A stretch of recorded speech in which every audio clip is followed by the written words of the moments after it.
একটা শিশু কন্যা মারা গেছে, মারা যাওয়ার পর থেকে আপনার চেহারায় কোনো ধরনের যে একটা মা হয়ে আমরা অনেক আমরা এই ধরনের হত্যাকাণ্ডে অনেক গিয়েছি, মা একেবারে বেহুঁশ কিংবা একেবারে স্ট্রোক করে অনেক সময়। তো আপনার চেহারায় এই ধরনের কোনো ধরনের ফিলিংস নেই যে আপনি এই হতাশ হয়েছেন কিংবা হতাশের চেহারা আপনার মুখে নাই কেন? আমি যখন দিশেহারা হয়ে গেছিলাম কালকে, আমি যখন দিশেহারা হয়ে গেছিলাম কালকে, আজকের ভিডিও দেখেন নাই? আজকে তো ভিডিও করছে আমার খান্নার ভিডিও কক্সবাজারে। আচ্ছা আচ্ছা।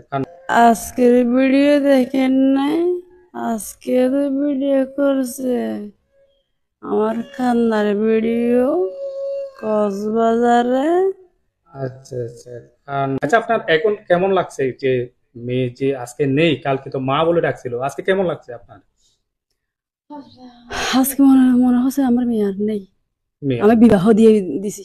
এরকম মনে করছেন? হ্যাঁ, না, এইরকম মনে করার ভিতরেও তো অনেক হতাশা হওয়ার কথা। একটা শিশু কন্যা যেহেতু জীবিত চোখের সামনে মারা গেছে এবং এটা হত্যা করেছে, এটা স্বাভাবিক উপায়ে মৃত্যু হয় নাই।